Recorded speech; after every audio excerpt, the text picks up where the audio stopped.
Hello everyone, कैसे हैं आप सब। आई होप आप सब बहुत अच्छे हैं एंड अपना ध्यान बहुत अच्छे से रख रहे हैं।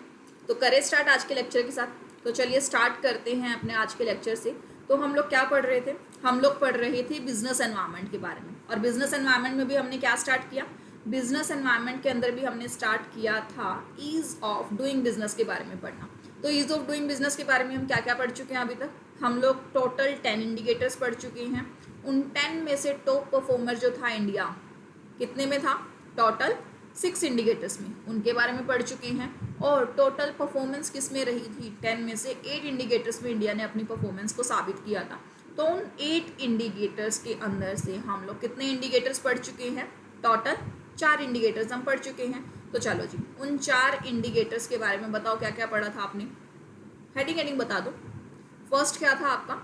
Starting a business. सेकेंड था आपका कंस्ट्रक्शन परमिट। थर्ड था आपका getting electricity and fourth one था आपका गेटिंग क्रेडिट। तो इन चारों के बारे में कल हमने पढ़ा था। अब आगे इसी कॉन्सेप्ट को आगे बढ़ाते हैं, पांचवें इंडिकेटर के बारे में पढ़ते हैं। आपका पांचवा इंडिकेटर है पेइंग टैक्सेस। टैक्सेस को पे करने के लिए क्या रिफॉर्म्स लिए गए? तो हमारी कंट्री में टैक्सेस पे के लिए सबसे पहले तो 2014 की समस्याओं को सुनते हैं कि क्या समस्याएं थी उस टाइम टैक्स सिस्टम में। टैक्स सिस्टम में ये समस्या थी कि हमारा टैक्स है ना बहुत विशालकाय था। बहुत विशालकाय बोले तो उसके अंदर इनडायरेक्ट टैक्सेस कुछ ज़्यादा थे। टैक्सेस आपके दो तरह के होते हैं, डायरेक्ट टैक्स और इनडायरेक्ट टैक्स। डायरेक्ट टैक्स बोले तो जो डायरेक्टली लगे, इनडायरेक्ट बोले तो जो इनडायरेक्टली लगे। डायरेक्ट कैसे? आपको इनकम के ऊपर डायरेक्ट टैक्स लिया जाता है, that will be your direct tax. आपको पता है मैं कुछ कमा रहा हूँ, अब मुझे टाइम आ चुका है इसका टैक्स पे करना है। आपको एक फिक्स पैटर्न के ऊपर जब टैक्स पे करना होता है तो वो होता है आपका डायरेक्ट टैक्स। उसके बाद इनडायरेक्ट टैक्स क्या होता है? इनडायरेक्ट टैक्स मतलब जो आपको पता नहीं चलता कब आपकी जेब पर चूना लगाकर ले लिया जाए, यानी कि धीरे धीरे सामान के अंदर ऐड ऑन करके जो आप बिस्किट का पैकेट लेके आते हो उसके अंदर भी बहुत सारे टैक्सेस लगे होते हैं, लेकिन आपको पता नहीं होता आपने कब कहाँ टैक्स पे कर दिया। तो वो होता है इनडायरेक्ट टैक्स, यानी कि जो इनडायरेक्टली आपसे निकलवाया जाता है। तो इनडायरेक्ट टैक्सेस जो हैं, बहुत सारे टैक्सेस होते थे हमारे पास पहले 2014-15 में बहुत सारे टैक्सेस होते थे। किससे पहले? जीएसटी के आने से पहले। जीएसटी आया हमारा 2017 के अंदर, तो उससे पहले हमें बड़े सारे लॉज पढ़ने पड़ते थे और उन लॉज के अंदर डिफरेंट डिफरेंट रेट्स पता होना चाहिए था और डिफरेंट डिफरेंट रेट्स आपके ऊपर लगते थे। चलो जी, डिफरेंट डिफरेंट रेट्स भी पढ़ लेंगे, उसमें भी कोई समस्या नहीं है। और मेजर समस्या क्या थी? मेजर जो समस्या थी पुरानी इनडायरेक्ट टैक्सेस के अंदर वो ये था कि आपने ना एक तरह का टैक्स आज पे कर दिया। चलो जी, मैं मान के चलती हूँ कि मैं दूसरे स्टेट से सामान परचेज कर लेकर आई, ठीक है। मैं दूसरे स्टेट से जब सामान परचेज करके लेके आई, मैं 100 रुपये का कोई सामान लेकर आई। दूसरे स्टेट वालों ने 100 रुपये के सामान के ऊपर 4 रुपये मुझसे टैक्स ले लिया। मेरा सामान कितने का हो गया? 104 रुपये का। अब उस 104 रुपये वाले सामान पे क्या किया सामने वालों ने? उस 104 रुपये पे मैंने अपनी कॉस्टिंग बना ली। अब मैंने उस पर अपना प्रॉफिट मार्जिन ऐड कर लिया। अब प्रॉफिट मार्जिन ऐड करके मैंने वो 104 वाला सामान 120 पे बेचना स्टार्ट किया। करूँगी ना, प्रॉफिट तो ऐड करना ही है मुझे। अब वो 100 रुपये वाली चीज़ कितने की हो गई? 120 रुपये की। अगर मैं प्रॉफिट मार्जिन देखूँ तो मैंने 16 रुपये ऐड किया। अगर मैं उसमें टैक्स ना पे ऐड करती तो मेरा आज का प्राइस कितना होता? 116। लेकिन मैंने तो टैक्स को अपनी कॉस्ट मान लिया, क्योंकि मैं अपनी जेब से थोड़ी भरूंगी कोई खर्चा। तो वो कितना हो गया? मेरा आज की कॉस्टिंग हो गई 120 रुपये की। जब मैं वो सामान मार्केट में बेचूंगी तो टैक्स कितने पे लगेगा? 100 रुपये पे, 116 पे या 120 पे? 120 पे लगेगा। जब वो 120 पे टैक्स लगा तो उस 120 के अंदर 4 रुपये कौन से थे? टैक्स वाले, जो मैंने दूसरे स्टेट में टैक्स पे किया था। यानी कि कहीं ना कहीं जिस स्टेट में मैं बेच रही हूँ सामान, उस स्टेट में भी उस 4 रुपये पे दोबारा टैक्स लगा के नहीं लगा? टैक्स की अमाउंट पर भी दोबारा टैक्स लगना होता है। कास्केडिंग इफेक्ट इसको बोला जाता है, tax on tax. Cascading effect का मतलब क्या है? Tax on tax. जब अलग अलग तरह के टैक्स लगेंगे, कुछ टैक्स की मुझे छूट मिलती है, कुछ की नहीं मिलती, और जिन टैक्स की छूट नहीं मिल रही उसको मैं अपनी कॉस्ट में ऐड कर दूंगी। जब कॉस्ट में ऐड करूंगी और उसको बेचने निकलूंगी मार्केट में तो दोबारा उस पर टैक्स लगेगा। तो दोबारा टैक्स लगेगा तो इसका मतलब इनडायरेक्टली क्या हुआ? कहीं ना कहीं टैक्स पे भी गवर्नमेंट दोबारा टैक्स ले रही है। टैक्स पे टैक्स लेने की वजह से वो सामान महंगा होता चला जाता है। तो इस इफेक्ट को कम करने के लिए गवर्नमेंट ने इंट्रोड्यूस किया एक सिंगल टैक्स सिस्टम, जिसने कितने on an average 17 indirect taxes को सम अप करके एक टैक्स बनाया, that is GST, goods and service tax. पूरे देश के अंदर एक यूनिफॉर्म टैक्सेशन सिस्टम बनाया जिसको बोला गया जीएसटी। अब आपका सेल्स टैक्स, वैट यानी कि value added tax, and VAT, ये सब टैक्सेस हटा दिए गए। इसकी जगह क्या लगा दिया, जीएसटी। बहुत सारे इनडायरेक्ट टैक्सेस हटा दिए गए। आप जब कोई सामान मैन्युफैक्चर करते हो तो उस टाइम पर एक्साइज ड्यूटी एंड बहुत अलग तरह के टैक्स लगते थे। जो आप किसी सामान को मंगवाते हो दूसरे देश से इधर अपने देश में, तो उस पर कस्टम ड्यूटी के साथ साथ कुछ इनडायरेक्ट टैक्सेस जो हमारी कंट्री का पार्ट होते थे वो लगाए जाते थे। तो वो सारों समअप करके हमने उसको क्या बना दिया, जीएसटी बना दिया। ठीक है, क्लियर है। यानी कि डिफरेंट एरियाज को समअप करके अब हमने एक सिंगल टैक्स सिस्टम बना दिया। सिंगल टैक्स सिस्टम होने की वजह से कहीं ना कहीं सिंप्लिसिटी भी आई, इतने सारे टैक्सेस नहीं लगेंगे, तो कास्केडिंग इफेक्ट भी खत्म हो चुका। ठीक है, चलो जी, और क्या बेनिफिट्स लिए गए, और आपके बार बार आते हैं बजट्स। अगर आप बजट सुनने में इंटरेस्टेड होते हो तो आप वहाँ देखोगे बड़े सारे टैक्सेशन बेनिफिट्स आपको मिलते हैं।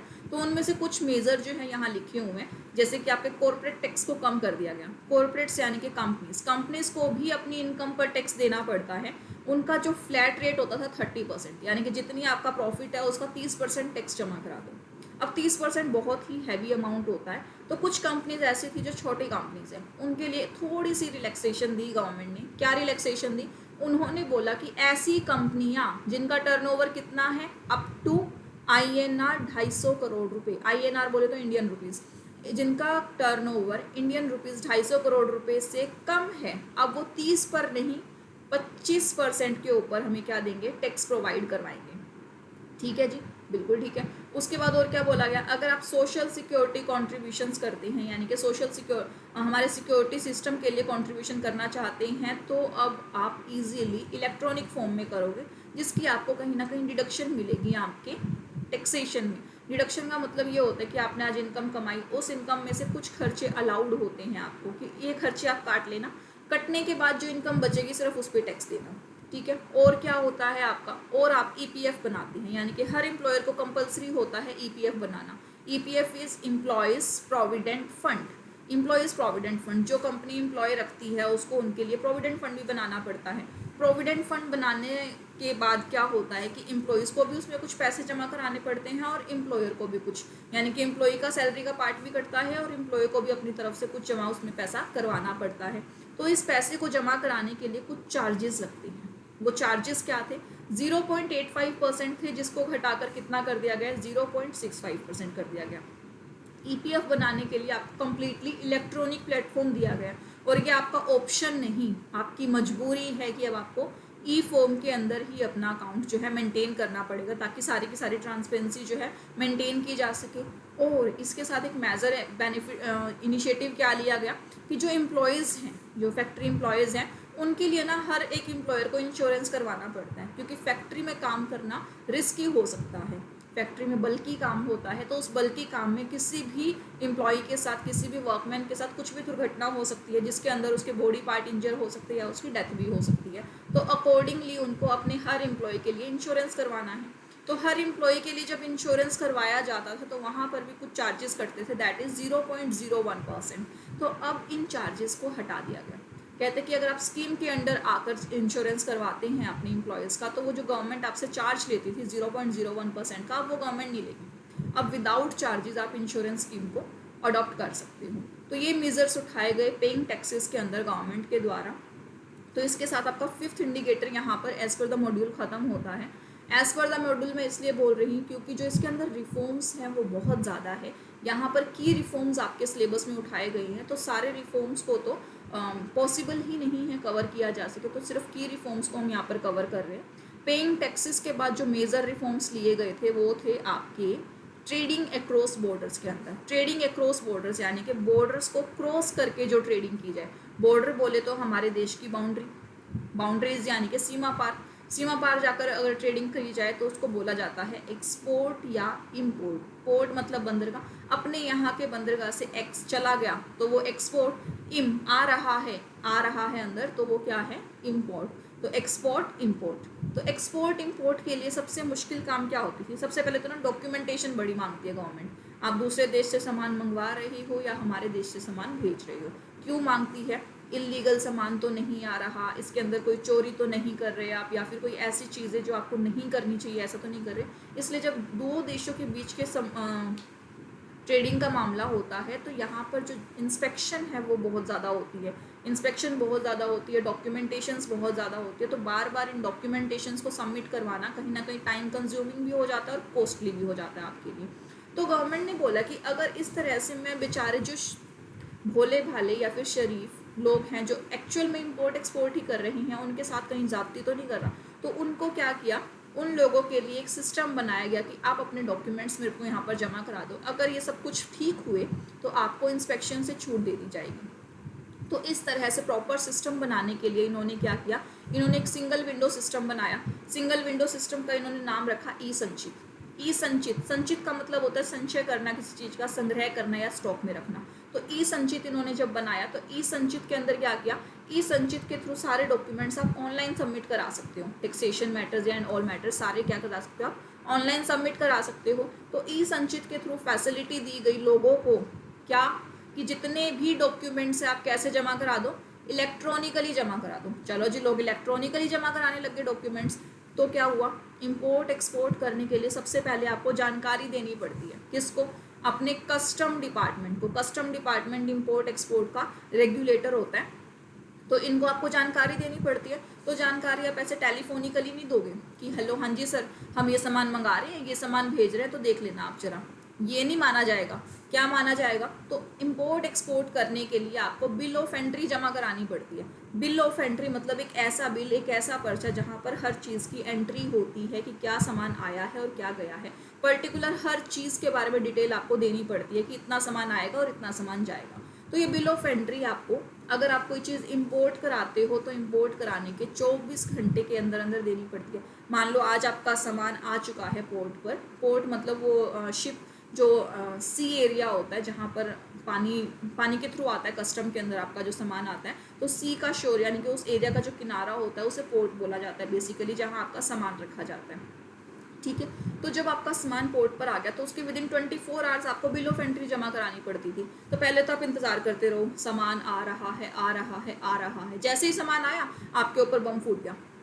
क्या 24 घंटे के अंदर सारे डॉक्यूमेंट्स देने हैं, कहीं ना कुछ चूक आपसे रह सकती है। अब कुछ लोग तो होते हैं प्रोएक्टिव, पहले से सारा सामान रेडी करके रखते हैं, कुछ होते हैं आलसी लोग। आलसी लोग क्या करते हैं, देख लेंगे आ जाएगा देख लेंगे। तो यहाँ पर गवर्नमेंट ने एक बेनिफिट दिया कि आपका जब सामान रेडी हो जाए, जब आपके डॉक्यूमेंट्स रेडी हो जाए तभी आप सबमिट कर देना, यानी कि एडवांस में भी सबमिट करा सकते हो। तो अब आपने advance bill of entry submit कराई which allows importer to start the process of custom. अब एडवांस में सबमिट करा दी यानी कि एडवांस में डॉक्यूमेंट इंस्पेक्ट हो जाएंगे। एडवांस में डॉक्यूमेंट इंस्पेक्ट हो गए, इंस्पेक्टर को सब पता है कि इसके अंदर क्या आने वाला है, कैसे आने वाला है। तो एडवांस डॉक्यूमेंट इंस्पेक्ट करने के बाद क्या हुआ, जैसे ही आपका सामान पोर्ट पर आएगा वो फटाफट डॉक्यूमेंट्स, जो वो पोर्ट के ऊपर सामान आता है उसके ऊपर भी पर्चा लगा होता है कि इसके अंदर क्या क्या सामान है, वो भी बिल ऑफ एंट्री आपके सेलर ने भिजवाया होता है कि जो उसने सामान सेल किया है वो भी उसके ऊपर एक पर्चा चिपका के देता है कि इस बॉक्स के अंदर ये सामान है।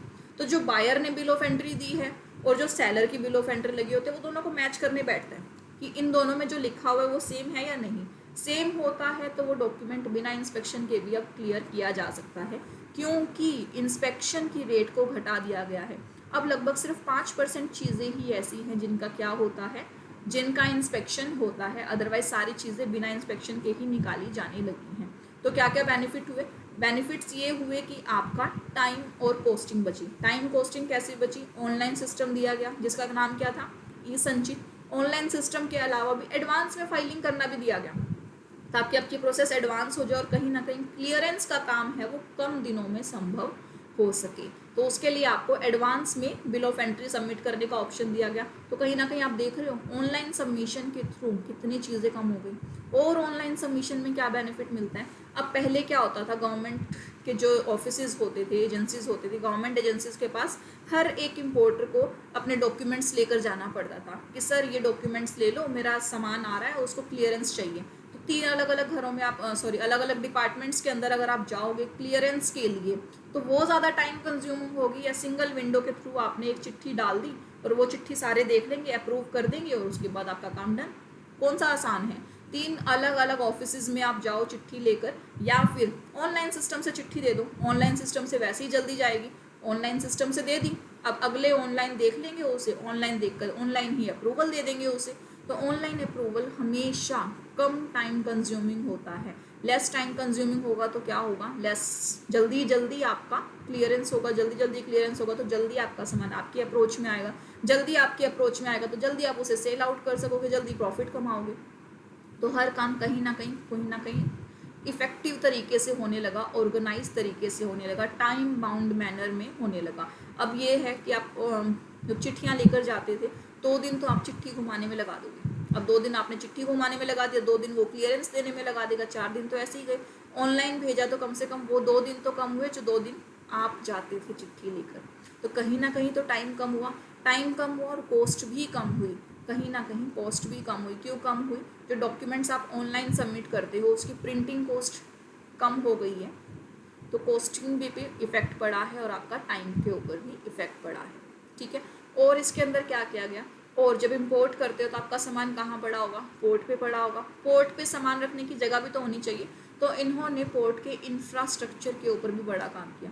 एक आपका पोर्ट है बड़ा फेमस है, महाराष्ट्र का पोर्ट है मुंबई के अंदर, नावाशिवा।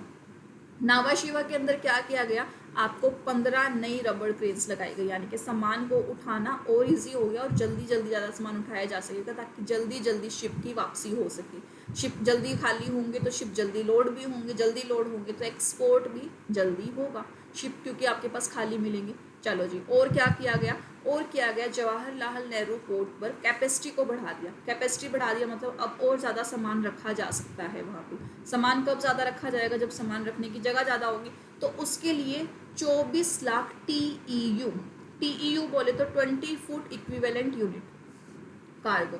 कार्गो होता है एक बॉक्स होता है, एक कंटेनर बॉक्स होता है जिसके अंदर सामान रखा जाता है। अगर आपने ट्रांसपोर्टेशन वाले ट्रक्स देखे होंगे तो ट्रक्स के पीछे वो ऑरेंज कलर के बड़े से डब्बे होते थे जिसमें से लाइनिंग्स बनी होती हैं, वो होते हैं आपके कार्गोस, उनको कंटेनर्स बोला जाता है। तो उन कंटेनर्स के अंदर काफ़ी सारा सामान आ जाता है। तो वो कितने फुट की कैपेसिटी वाले, 20 फुट इक्विवेलेंट कैपेसिटी वाले कार्गो रखे गए। और कितने कार्गो रखे गए, 24 लाख। कहाँ पर रखे गए, आपके जवाहरलाल नेहरू पोर्ट ट्रस्ट पे। तो कहीं ना कहीं आपकी कैपेसिटी को बढ़ा दिया गया और ये काम फरवरी 2018 तक कंप्लीट हो गया था। उसके अलावा एक बड़ा फेमस पोर्ट है, आप लोगों ने आई एम श्योर नाम सुना होगा, अडानी पोर्ट्स। अडानी पोर्ट्स जो है वो मुंद्रा पोर्ट के ऊपर काम करता है, यानी कि गुजरात के अंदर काम करता है। अडानी ग्रुप भी गुजरात का ही एक ग्रुप है। तो Adani CMA Mundra terminal private limited एक ये कंपनी है जिसने मुंद्रा पोर्ट, यानी कि मुंद्रा पोर्ट एक SEZ था, स्पेशल इकोनॉमिक जोन। इसके अंदर बड़े सारे टैक्सेशन बेनिफिट अडानी ग्रुप को मिले थे। तो इस मुंद्रा पोर्ट के ऊपर भी अडानी ग्रुप ने बड़ा काम किया था। इसको बड़ा ही इफेक्टिव पोर्ट बनाने में इसने बहुत ही बाहरी योगदान दिया और इसने कम्प्लीटली जो है इसका अब ऑनर है, यानी कि गवर्नमेंट ने इसको टेंडर के बेसिस पे अडानी ग्रुप को दिया हुआ है और अडानी ग्रुप ही इसकी सारी कंप्लीट वर्किंग करता है। तो मुंद्रा पोर्ट के अंदर भी कैपेसिटी को बढ़ाने के लिए यहाँ इन्होंने 13 लाख TEU लगाए। TEU बोले तो वो 20 फुट इक्विवेलेंट कार्गो बोले तो कंटेनर्स। तो इतने कंटेनर्स लगाए जिससे कि क्या हुआ, यहाँ पर कैपेसिटी को इंक्रीज़ किया गया, सामान रखने की कैपेसिटी को इंक्रीज़ किया गया। ठीक है, और ई संचित के बारे में हम पढ़ चुके हैं। ई संचित क्या था, ई संचित एक ऑनलाइन प्लेटफॉर्म आपको देता है सारी एप्लीकेशंस को एक साथ लगाने का, यानी कि single window interface for trade, Swift बोला गया इसको। सिंगल विंडो, एक ही विंडो के थ्रू आप सारे डॉक्यूमेंट ऑनलाइन सबमिट करा सकते हो। It allowed traders to submit all supporting documents electronically with digital signature. Sign करने हैं तो आप उसके ऊपर डिजिटल सिग्नेचर्स लगा सकते हो, यानी कि ई सिग्नेचर्स लगा सकते हो और सारे डॉक्यूमेंट्स आपके ऑनलाइन ही क्या हो जाएंगे, फाइल हो जाएंगे। क्लियर है, चलो जी आगे पढ़ते हैं। ट्रेड के बाद हमारे पास नेक्स्ट चीज़ें क्या है, एनफोर्सिंग कॉन्ट्रैक्ट। एनफोर्सिंग कॉन्ट्रैक्ट का मतलब क्या होता है कि कॉन्ट्रैक्ट जो आपने किया उसको एनफोर्स कराने के लिए गवर्नमेंट ने क्या किया। तो हमारा नेशनल जुडिशियल डाटा ग्रिड बोलता है कि makes it impossible to generate case major report on local courts, यानी कि कुछ इस तरह के इनिशिएटिव्स लगाए गए कि जो लोकल कोर्ट्स हैं आपके जो सारे केसेस है उसको अच्छे से हैंडल कर सके। इनिशिएटिव कैसे लिए, पहले आपकी जो पेक्यूनरी लिमिट्स थी ना वो बहुत ज़्यादा थी। पेक्यूनरी लिमिट का मतलब क्या होता है, हर कोर्ट जो केस लड़ता है उसके ना कुछ अपनी लिमिटेशंस होती है, यानी कि कुछ कोर्ट्स के ऊपर है ना लिमिटेशंस लगा दी कि तेरा केस अगर 10,000 से लेकर 1 लाख रुपए तक का है तो स्मॉल कोर्ट से लड़ेगा, 1 लाख से 10 लाख रुपए तक का है तो उससे ऊपर वाला कोर्ट लड़ेगा, 10 लाख से ऊपर है तो आपका डिस्ट्रिक्ट कोर्ट लड़ेगा या स्टेट कोर्ट लड़ेगा। तो उस तरह से कुछ जुरिस्डिक्शन लगा दी जाती है। तो उसके लिए जो आपके जो डिस्ट्रिक्ट लेवल के कोर्ट हैं वहाँ पर 1-1 करोड़ रुपए की पेक्यूनरी लिमिट्स होती हैं। तो इन्होंने बोला गया कि कॉन्ट्रैक्ट के केस में अगर कॉमर्शियल केसेस हैं तो कॉमर्शियल कोर्ट्स की जुरिस्डिक्शन को 1 करोड़ से घटाकर 3 लाख तक लाया गया। यानी कि जो कमर्शियल कोर्ट पहले 1 करोड़ से ऊपर के ही केस सुन सकते थे, अब वो 3 लाख से ऊपर के केस सुन सकते हैं। तो उससे क्या होगा कि कहीं ना कहीं जो छोटे केसेस हैं उन लोगों को भी एनफोर्स करने में हेल्प मिलेगी, यानी कि उन लोगों की भी सुनवाई ज़्यादा की जा सकेगी। तो from INR 1 crore to INR 3 lakhs to establish commercial courts at district level. This will help in speedier disposal of commercial disputes and reduce pendency. और क्या होगा यहाँ पर आपकी फिर पेंडेंसी डिक्रीज होगी, क्योंकि जो छोटे केसेस थे वो कहीं ना कहीं स्मॉल कोर्ट्स के पास पड़े रहते थे। अब स्मॉल कोर्ट्स के पास वो जो हमारी कंट्री के अंदर 1 करोड़ से ऊपर वाले केसेस तो बहुत ही कम होंगे। हमारी कंट्री की कहीं पर भी अगर लगाओ आप 1 करोड़ से ऊपर के केस जो है वो बहुत ही कम होंगे नंबर के अंदर। 1 करोड़ से नीचे वाले केस ही बहुत ज़्यादा होते हैं। तो 1 करोड़ से नीचे वाले केस को एनफोर्स करने के लिए कहीं ना कहीं उन डिस्ट्रिक्ट कोर्ट या उन कमर्शियल कोर्ट्स के लिमिट्स को रिड्यूस किया गया, जो स्पेशली बने ही इसलिए हैं, कमर्शियल मैटर्स को हैंडल करने के लिए बने हैं। तो कमर्शियल मैटर्स वाले जब कोर्ट्स उन चीज़ों को हैंडल करेंगे तो नॉर्मल कोर्ट का बर्डन जो है वो कम हो जाएगा, और कमर्शियल कोर्ट के पास, एक स्पेशलाइज्ड कोर्ट के पास सारी एप्लीकेशन मूव हो जाएंगी। तो कहीं ना कहीं जो कमर्शियल कोर्ट जो स्पेशली कॉमर्स के केसेस को हैंडल करने के लिए ही बने हैं, तो वो अच्छा से उसको डिस्पोज ऑफ कर पाएंगे, इजीली भी डिस्पोज ऑफ कर पाएंगे, क्योंकि उनका जो माइंडसेट है वो सेम होता है कि इस तरह के केसेस ही आने वाले हैं, तो उसको और बेहतर तरीके से वो लोग कर पाएंगे कमर्शियल कोर्ट्स। ठीक है, तो ये काम किया गया आपका इन्फोर्सिंग कॉन्ट्रैक्ट के अलावा। 7 मेजर्स कर चुके हैं। अब हमारा 8th मेजर क्या है? 8th मेजर हमारा डील करता है रिजॉल्विंग इंसॉल्वेंसी के बारे में।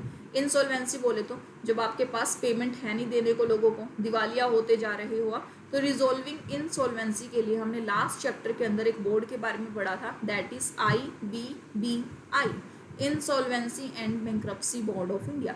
तो उस बोर्ड ने क्या किया था? उस बोर्ड ने आपको क्या दी थी? फैसिलिटी दी थी। किसको दी थी? उन डेटर्स को फैसिलिटी दी थी जिसके डेट्स पे नहीं कर पा रहे हैं, है ना। क्रेडिटर्स ने आपको पैसा दिया, अब क्रेडिटर्स मांगते मांगते मर गए आपसे, आप पैसा दे नहीं रहे हो, तो क्रेडिटर्स क्या करेंगे? आपके खिलाफ कंप्लेंट लगाएंगे। कहाँ पर लगाएंगे? IBC में। तो IBC किसकी हेल्प लेगा? कुछ प्रोफेशनल इंस्टीट्यूट याद है उनका, इंसॉल्वेंसी प्रोफेशनल का नाम जब हमने पढ़ा था, तो वो उन प्रोफेशनल इंस्टीट्यूशंस की हेल्प लेगा, और उन प्रोफेशनल इंस्टीट्यूशंस की हेल्प लेके आपको मौका देगा, या तो पेमेंट कर दो, नहीं करोगे तो आपकी प्रॉपर्टी को सेल आउट कर दिया जाएगा, और आपकी प्रॉपर्टी को सेल आउट करके ही सामने वाले की पेमेंट को भुगतान किया जाएगा। पेमेंट किसकी पहले होगी? याद है अगर लास्ट क्लास में, तो सिक्योर्ड क्रेडिटर्स की। गेटिंग क्रेडिट के अंदर जो हमने पढ़ा था, सिक्योर्ड क्रेडिटर्स की पेमेंट कैसे होगी? पहली होगी। ठीक है, और IBBI क्या बेनिफिट देता है आपको? देखिए, टाइम बाउंड रेजोल्यूशन है, यानी कि time bound resolution process is done. जब मैंने आपको IBBI पढ़ाया था तो आपको बताया था मैंने कि वहाँ पर मैक्सिमम टाइमलाइंस है, यानी कि 180 days plus 90 days, total 270 days के अंदर आपका जो केस है वो मैक्सिमम रिजोल्व हो जाना चाहिए। यानी कि यहाँ पर तारीखों पे तारीखें नहीं मिलेगी, तारीख पे तारीख यहाँ पर नहीं मिलने वाली। आपको क्या होगा? यहाँ पर आपको फिक्स पैटर्न के अंदर, फिक्स टाइम के अंदर अपने केस का निपटारा करके सामने वाली पार्टीज को देना होगा। क्लियर? चलो जी, उसके बाद क्या है आपका? Section 42 of the insolvency and bankruptcy code has been amended to provide that a creditor has the right to object to decision of the liquidator accepting or rejecting claim against the debtor brought by the creditor itself and by any other creditors। और section 42 में क्या बोला हुआ है कि creditors के पास right है। क्या राइट है? कि वो ऑब्जेक्ट कर सकते हैं लिक्विडेटर से जो पेमेंट दे रहा है उसको एक्सेप्ट या रिजेक्ट करने से। क्यों? क्योंकि अगर लिक्विडेटर एक्सेप्ट नहीं कर रहा और उसका पेमेंट एक्सेप्ट होनी चाहिए थी, तो क्यों नहीं कर रहा भाई लिक्विडेटर एक्सेप्ट? अगले के पास प्रूफ है, तुम दो उसको पेमेंट। तो यहाँ पर क्रेडिटर्स गूंगा नहीं है, क्रेडिटर्स के मुंह में जबान है। जिसने पैसा दिया है वो अपने पैसे को मांगने का हक भी रखता है, और ये काम किसने किया? ये काम किया IBBI ने, यानी कि गेटिंग क्रेडिट और रिजॉल्विंग इंसॉल्वेंसी दोनों आपस में जुड़े हुए हैं एक बोर्ड के साथ। उस एक बोर्ड का नाम क्या है? IBBI। रिजॉल्विंग इंसॉल्वेंसी में मैंने आपको जब IBBI पढ़ाया था तब बताया था कि रिजॉल्विंग इंसॉल्वेंसी का मतलब क्या है? इंसॉल्वेंसी को ख़त्म करने की कोशिश करना। जो ये प्रोफेशनल्स आपके बिजनेस में अपॉइंट होंगे, यानी कि जो इंसॉल्वेंसी प्रोफेशनल होगा, उसका काम क्या होगा? उसका काम ये होगा कि वो जाएगा, ऑर्गेनाइजेशन को चेक करेगा, अगर उस ऑर्गेनाइजेशन में थोड़ी सी भी जान बची है, यानी कि थोड़ी सी भी अगर पॉसिबिलिटीज़ है क्या कि वो ऑर्गेनाइजेशन ग्रो कर सकता है, इसकी मैनेजमेंट को चेंज कर दो या इसके अंदर नए प्रमोटर्स को ऐड कर दो, कुछ भी चेंज करके, कुछ भी रीऑर्गेनाइजेशन करके इस ऑर्गेनाइजेशन को चलाया जा सकता है, तो वो उसके रिवाइवल का प्लान बनाएगा, ना कि उसकी डेथ सर्टिफिकेट पे साइन करेगा। डेथ सर्टिफिकेट बोले तो उसको वाइंडिंग अप में लेकर जाना कि कंपनी को ख़त्म करो, बंद करो, कंपनी चलने लायक नहीं है। रिवाइवल प्लान बोले तो उसका इलाज करना, बीमार हो जाते हैं तो उसको डॉक्टर के पास लेके जाते हैं ना इलाज करने के लिए। वैसे ही अब हमारी कंपनी क्या हो चुकी है, बीमार, क्योंकि इसमें लॉसेस ज़्यादा हैं, प्रॉफिट कम है, तो इसका इलाज तो पॉसिबल है, इसको सही हाथों में दो, इसकी या तो मैनेजमेंट को चेंज करो ताकि इसको अच्छे रूप से चलाया जा सके, और प्लान बनाओ कि इसके अंदर किस किस तरह के बिजनेस किए जा सकते हैं जिस तरह से ये कंपनी जो है प्रॉफिट देना स्टार्ट कर देगी। तो उसका पर्पज़ क्या होगा, उस इंसॉल्वेंसी को ख़त्म करना, यानी कि रिजॉल्व करना। हमारे देश कब आगे बढ़ेगा, जब कोई कंपनी बंद होगी या जो कंपनी ऑलरेडी चल रही है वो और अच्छे ढंग से चलेगी, और अच्छे ढंग से चलेगी। इकोनॉमी तो तभी ग्रो करेगी ना जब ज़्यादा से ज़्यादा बिजनेस ग्रो करेंगे। तो बिजनेस ग्रो कब करेंगे, बिजनेस को उठा के बंद करने से या फिर बिजनेस को चलाने से, बिजनेस को चलाने से। तो IBBI का मेन फोकस क्या होता है कि वाइंड अप करना, कंपनी को मार देना आखिरी ऑप्शन है हमारे पास। अगर आप बीमार हैं तो आपको क्या बोलेंगे, बीमार हैं, बीमारी सहन नहीं हो रही, मार दो इसे, बिल्कुल डेथ सर्टिफिकेट पे साइन कर दो, बिल्कुल नहीं। इंसान को लास्ट मोमेंट तक बचाने की कोशिश की जाती है, तो कंपनी को क्यों नहीं।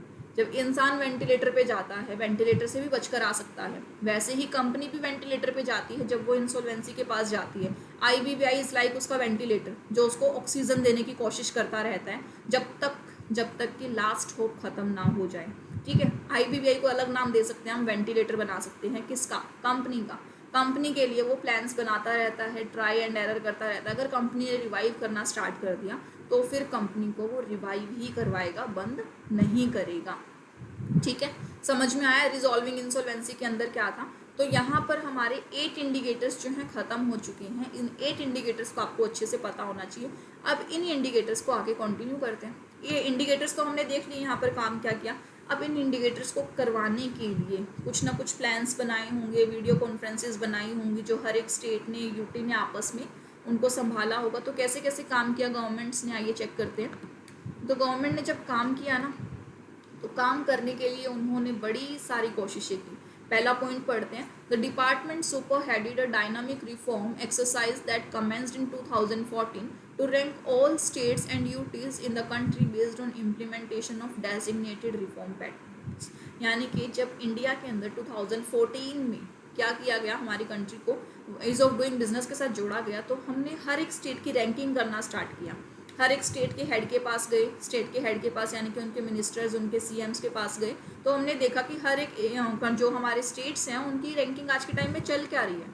उनके पैरामीटर्स बनाए, यानी कि जो टॉप 10 पैरामीटर्स हमें गवर्नमेंट ने, वर्ल्ड बैंक ने दिए थे, वही टॉप 10 पैरामीटर्स हमने अपने हर स्टेट में अप्लाई करके देखे कि किसकी रैंकिंग कितनी है।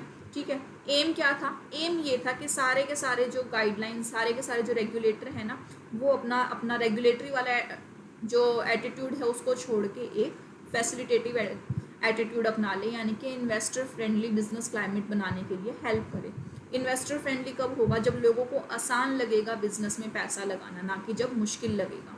ठीक है, और क्या किया इन्होंने, DPIIT also develop an online portal which can be accessed. DPIIT यानी कि department for promotion of industry and internal trade, जो डिपार्टमेंट हमने फर्स्ट में पढ़ा था जिसने ये सारे मेजर्स उठाए हैं, उन्होंने ही रिफॉर्म्स लिए। रिफॉर्म्स कैसे लिए, उन्होंने पब्लिक्स के व्यूज़ मांगे, पब्लिक से कंप्लेंट्स मांगी और उनको अपडेट करना स्टार्ट किया। जो कि हमने पढ़ा था सेंट्रलाइजेशन ऑफ डाटा का जो कॉन्सेप्ट चलाया गया था, वो इसी पर्पज से चलाया गया था। तो सेंट्रलाइजेशन करने के बाद उनको बड़े सारे रिफॉर्म्स आइडियाज़ मिले, लोगों से ही मिले, क्योंकि जिन्हें प्रॉब्लम होती है वही आपको आइडियाज़ भी दे सकते हैं, आइडियाज़ देने में आपको हेल्प करते हैं।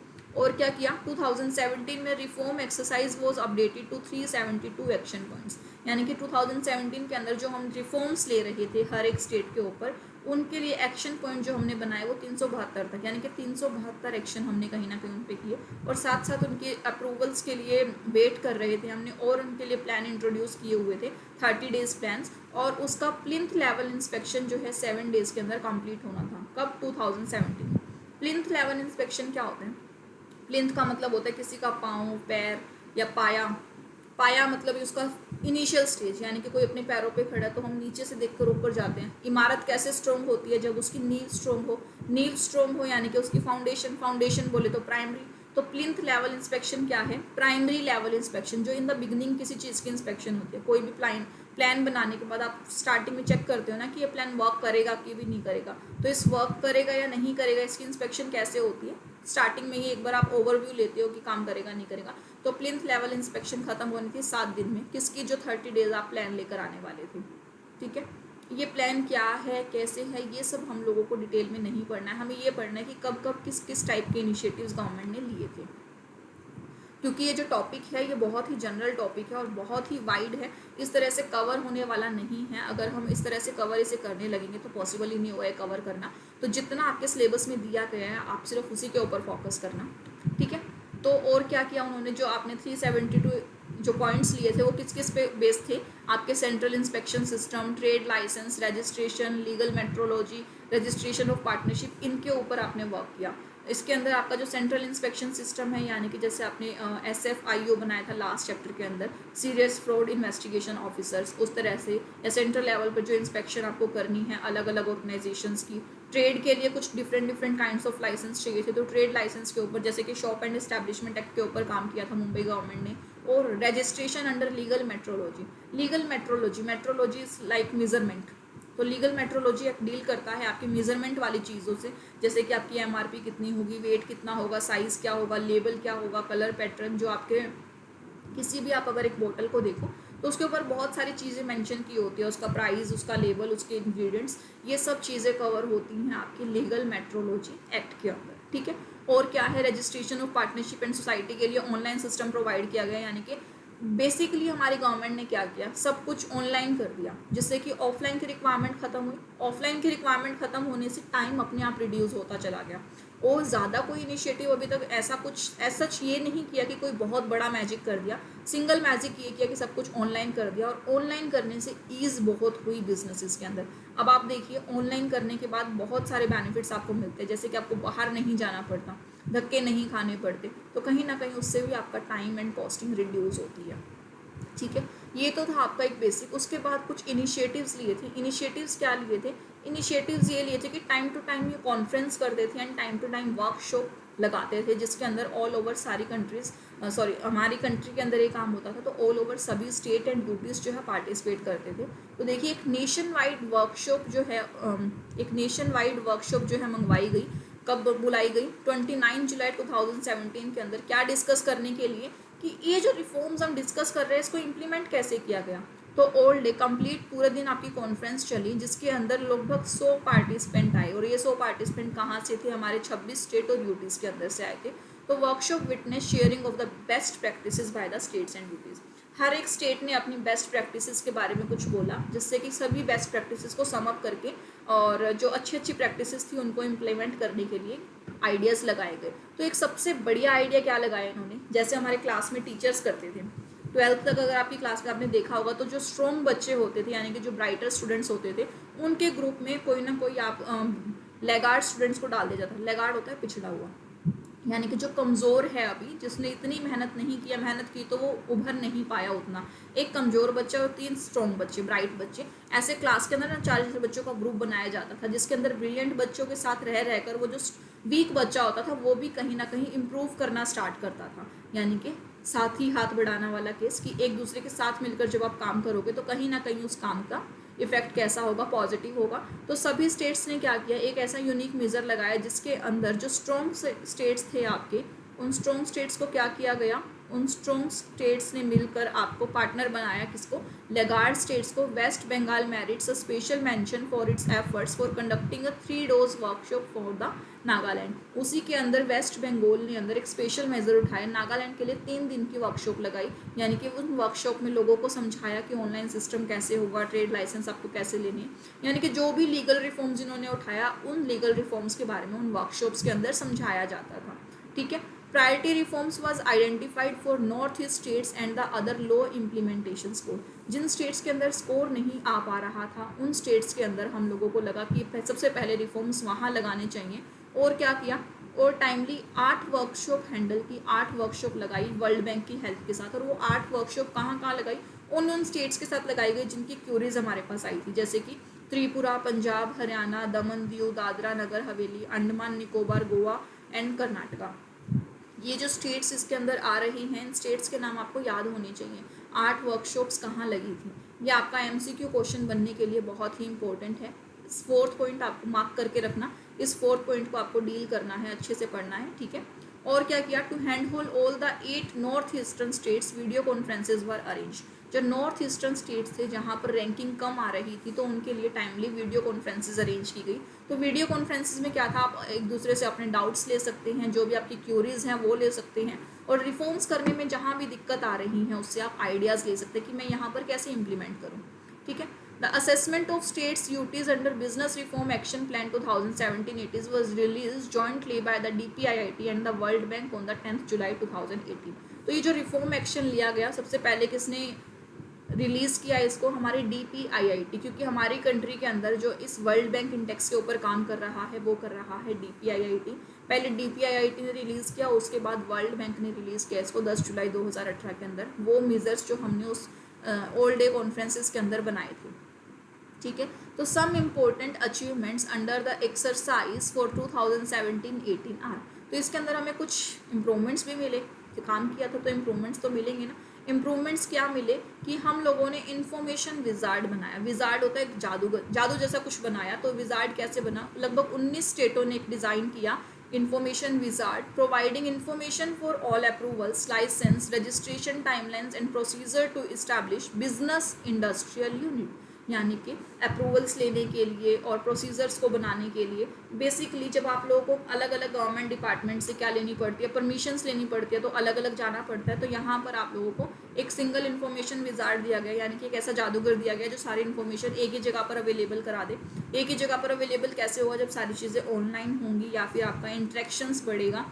Pre establishment and pre operations, यानी कि किसी चीज़ को इस्टेब्लिश करने से पहले ही आपकी अप्रूवल ले लेना, लाइसेंस ले लेना, रजिस्ट्रेशन ले लेना। तो ये सारी चीज़ें लगभग 19 स्टेटों ने इम्प्रूव किया अपने स्टेट को। और क्या था, 21 स्टेट और यूटीज़ ऐसे थे जिन्होंने डिज़ाइन किया और इम्प्लीमेंट किया।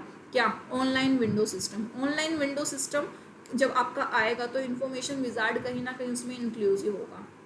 तो 21 स्टेट ने ऑनलाइन सिंगल सिस्टम लिया। 21 में से 19 स्टेट ऐसे थे जिन्होंने इन्फॉर्मेशन विजार्ड सिस्टम को अपनाया। इन्फॉर्मेशन विजार्ड सिस्टम बोले तो एक ऐसा जादू जहाँ पर सारी अप्रूवल, सारे लाइसेंस आपको इजीली मिल जाते हैं। 16 states and UTs have stipulated construction permit to be provided within 45 days। ये सबसे इंपॉर्टेंट है। कंस्ट्रक्शन परमिट तो हमारे टॉप 6 परफॉर्मेंस में भी था। तो 16 स्टेट्स ऐसे थे जिन्होंने कंस्ट्रक्शन परमिट के टाइम को बाउंड कर दिया। कितने डेज में, 45 डेज में। Building final occupancy certificates provided in 8 days. और जब बिल्डिंग कंप्लीट हो जाती है तो कंप्लीशन सर्टिफिकेट मैक्सिमम 8 दिन के अंदर आपको मिल जाएगा। ऐसे मेजर्स किसने उठाए, 16 स्टेट्स ने उठाए, ठीक है।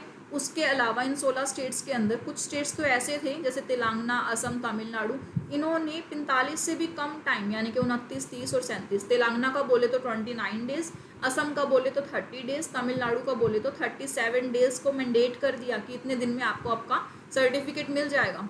Tamil Nadu has claimed to done away with the process of issuance of completion certificate.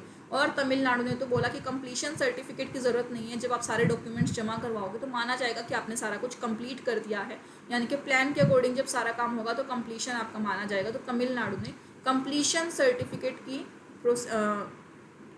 Process से वेव ऑफ कर दिया, यानी कि इसको हटा दिया है, अब ये उनका पार्ट नहीं है।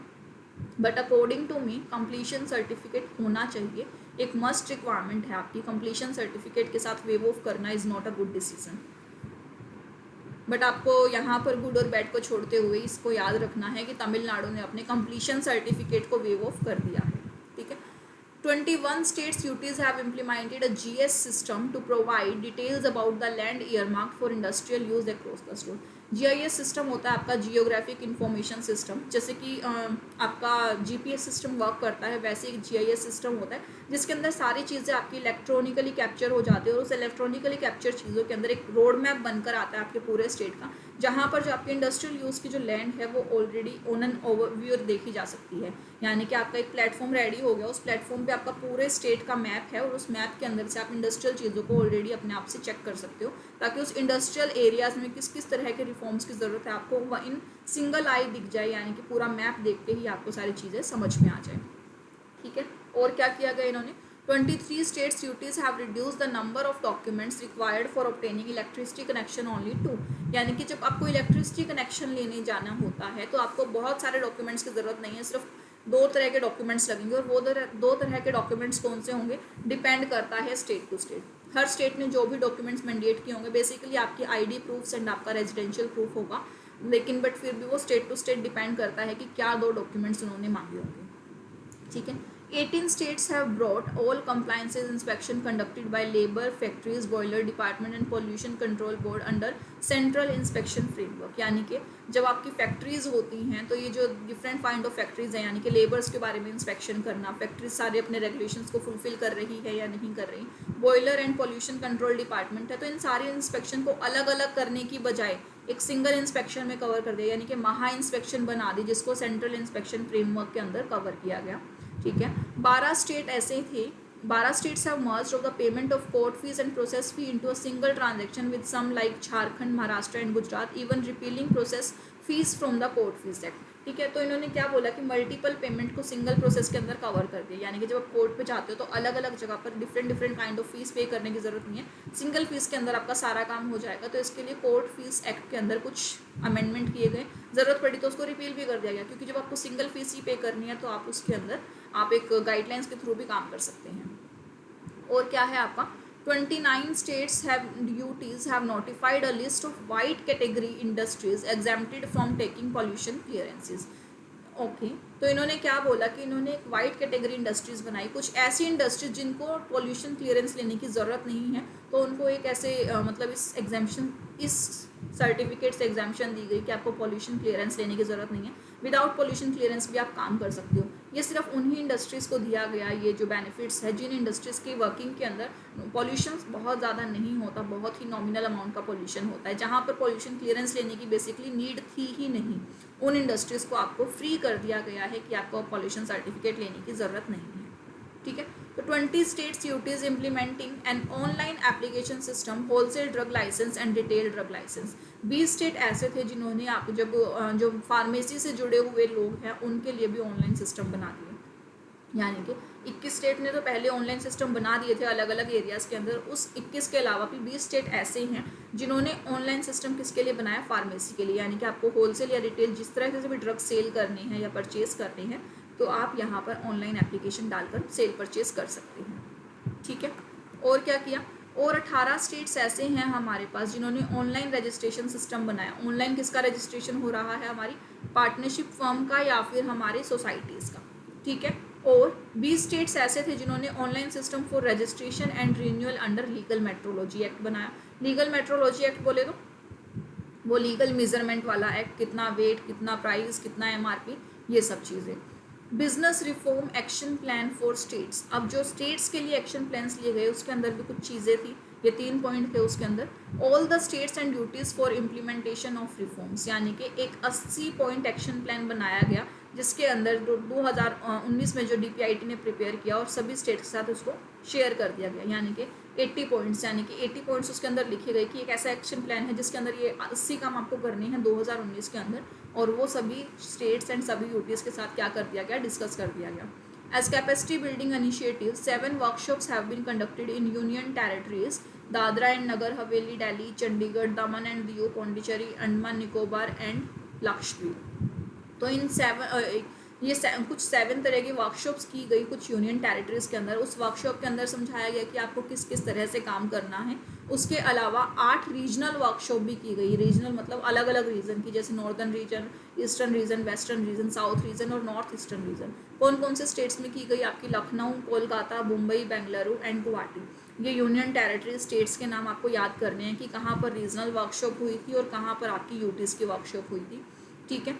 और क्या है आपका, और है आपका एक डिस्ट्रिक्ट रिफॉर्म एक्शन प्लान, यानी कि comprehensive 218 point district reform plan has been prepared and shared with the state government with a request to implement the same in the district। यानी कि एक 218 पॉइंट दिए गए हर एक डिस्ट्रिक्ट को, उन्होंने क्या बोला गया, हर एक स्टेट्स को दिए गए ताकि वो अपने डिस्ट्रिक्ट के अंदर भी सेम रिफॉर्म्स के साथ काम कर सकें। हम लोगों ने जब नीति आयोग पढ़ा था तो उनका काम क्या था, उनका काम क्या था कि हमें हर एक स्टेट को स्ट्रॉन्ग बनाना है, स्टेट स्ट्रॉन्ग होंगे तो हमारा नेशन स्ट्रॉन्ग होगा। अब डीपीआईटी का क्या है, ईज ऑफ डूइंग बिजनेस के लिए हमें सिर्फ स्टेट्स को नहीं, हमें डिस्ट्रिक्ट को भी स्ट्रॉन्ग बनाना है। अगर आपके डिस्ट्रिक्ट स्ट्रॉन्ग होंगे, डिस्ट्रिक्ट के अंदर हर काम सिस्टमेटिक तरीके से होगा, तो कहीं ना कहीं हर डिस्ट्रिक्ट को मिलकर ही स्टेट बनता है और हर एक स्टेट को मिलकर ही नेशन बनता है, तो कहीं ना कहीं हमारी रैंकिंग जो है इम्प्रूव ही होने वाली है। तो डिस्ट्रिक्ट को इम्प्लीमेंटेशन के लिए आपको 218 पॉइंट का एक प्लान दिया गया। The action is spread across 8 areas, और इस एक्शन के अंदर 8 एरियाज के ऊपर मेन फोकस किया गया। वो 8 एरियाज कौन से थे? Starting a business for construction, urban local body services, paying taxes, land reform enabler, administration and property registration enabler, obtaining approval, miscellaneous credential system, paperless court and law and order. Basically उन 10 indicators को ही point down किया गया है यहाँ पर cut down करके। यानी कि कंस्ट्रक्शन के अंदर आप काम करोगे तो परमिट कंस्ट्रक्शन वाला काम हो जाएगा। आप लोकल जो है अदर काम करोगे इसके अंदर तो हमारा जो एनफोर्सिंग कॉन्ट्रैक्ट्स वाला है वो काम हो जाएगा। अगर आप लीगल एरियाज़ के अंदर फोकस करते हैं तो लीगल एरियाज़ में आप फोकस करते हैं तो गेटिंग क्रेडिट और आपका रिजॉल्विंग इंसॉल्वेंसी के अंदर कहीं ना कहीं काम होगा। रजिस्ट्रेशन के सिस्टम को ईजी करेंगे और रजिस्ट्रेशन के सिस्टम को ईजी करके कहीं ना कहीं आप स्टार्टिंग अप एक बिजनेस को सपोर्ट करेंगे, उसको ईजियर बनाएंगे। तो ये सारे प्लान लिए गए डिस्ट्रिक्ट लेवल पे। डिस्ट्रिक्ट, स्टेट और नेशन लेवल पर जो प्लान लिए गए थे, बस इतना ही है हमारे सिलेबस के अंदर जो हमें पढ़ना है। और ये जो आपका सेकंड पार्ट था, यानी कि ये जो आपका 8 पॉइंट्स हैं, ये 8 पॉइंट्स आपको अच्छे से पता होने चाहिए। यहाँ पर आपके जो फर्स्ट 4 पॉइंट्स है इसके अंदर आपके पास as a exam point of view से लर्निंग का कुछ नहीं है। 5th पॉइंट में आपका थोड़ा बहुत है लर्निंग का, लेकिन ये जो 4th point, 5th point, 6th and उसके अलावा ये जो सारे पॉइंट्स है ये आपके एग्जाम पॉइंट ऑफ व्यू से बहुत इंपॉर्टेंट है। तो ये लास्ट की जो 3 स्लाइड्स हैं आपको ये बहुत अच्छे से याद करनी है। ये slide number 21, slide number 20 and slide number 19। ये जो 3 स्लाइड्स हैं आपकी, ये स्लाइड्स आपको बहुत अच्छे से याद होनी चाहिए क्योंकि इसके अंदर एमसीक्यू के पार्ट आपके ज़्यादा बनते हैं। ठीक है, ये 2 स्लाइसेस हैं, ये आपके फिर भी सिर्फ नॉलेज पॉइंट ऑफ व्यू से थी, उसका बेस बनाने के लिए थी। जो नेक्स्ट 3 स्लाइड्स है एग्जाम पॉइंट ऑफ व्यू से, इनको आपको अच्छे से लर्न करना है। कौन कौन से स्टेट्स हैं, कौन कौन सी यूटीज़ है जहाँ पर क्या क्या काम किए गए थे। जैसे कि गुजरात गवर्नमेंट ने अपने कोर्ट फीस एक्ट को रिपील कर दिया, तो ये आपको पता होना चाहिए। ठीक है, तो इसके साथ ही हमारा ये चैप्टर ख़त्म होता है। तब तक पढ़ते रहिए, मुस्कुराते रहिए। Thank you.